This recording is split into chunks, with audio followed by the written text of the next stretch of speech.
Hi, my name is Terry, and you're watching Terry Tells the Story. Today, we're talking about outlaw philanthropists. There's an old biblical saying that a prophet is never received in his hometown. But in the world of high stakes outlaws, the opposite is often true. In places like Badiraguato, Sinaloa, or Las Comunas de Medellín, men like El Chapo y Pablo Escobar aren't viewed as the monsters that the evening news depicts. To the people living there, they were the only ones who ever showed up. While politicians in capital cities were collecting taxpayer dollars and ignoring the rural poor, these villains were building the infrastructure of a modern society. Today, we're looking past the headlines to the balance sheets, breaking down exactly how much drug money was funded into schools, hospitals, and homes, and why the evil guy is often the only one the community can depend on. Long before his name was synonymous with global terror, Pablo Escobar was a local hero in Medellin. His most ambitious project was titled Medellin sin tugurios, Medellin without slums. Escobar didn't just hand out cash, he built a neighborhood.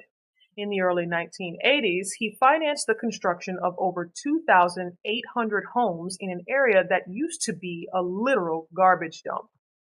Today, that area is known as Barrio Pablo Escobar.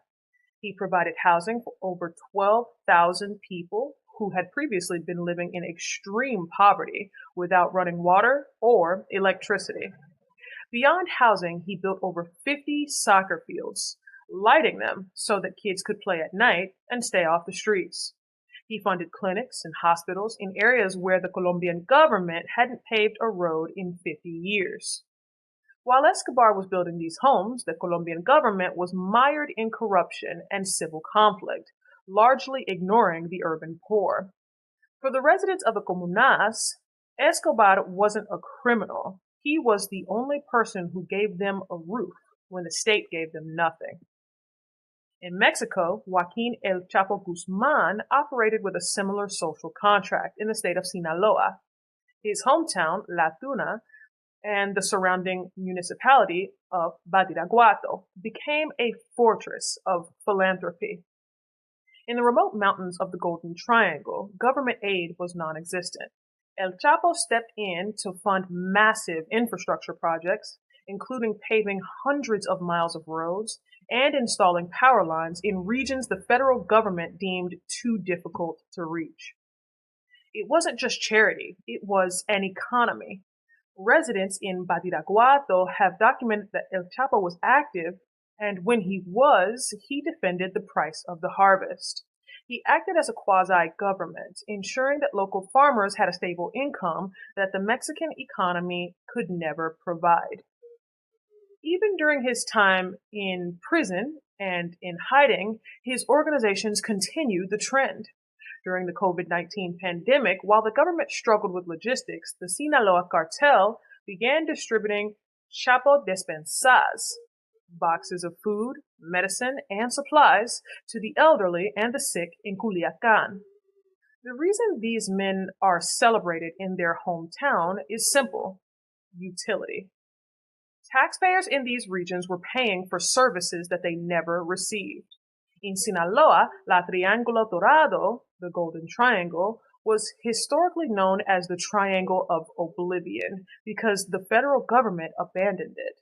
When a politician takes money and builds a mansion, the community suffers. When an outlaw takes money and builds a school or a road, the community thrives.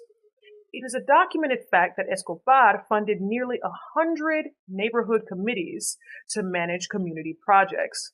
He acted as the city planner, the social worker, and the benefactor all at once. We are told that these men are pure evil, but to the family in Medellin who moved out of a landfill into a brick house with lights and water, they don't care nothing about that. To the farmer in Sinaloa whose village finally got a paved road so he could get his children to a doctor, the outlaw was the only one who cared.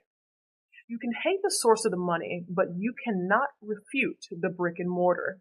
These men filled a vacuum left behind by a corrupt and indifferent government. They didn't just buy silence, they bought loyalty by doing the job that the politicians were paid but failed to do. So, the Spanish I'm going to be teaching you today, we actually learned quite a bit of Spanish today, but the specific Spanish phrase for this video is corrupción política. Corrupción política. And what that means is political corruption. If you like this video or you learned something new, drop a like down below. If you have a specific topic you'd like to see me cover, drop me a comment. And if you'd like to support this work that I do, there'll be a link to the Cash App in the description box below. We'll see you next time.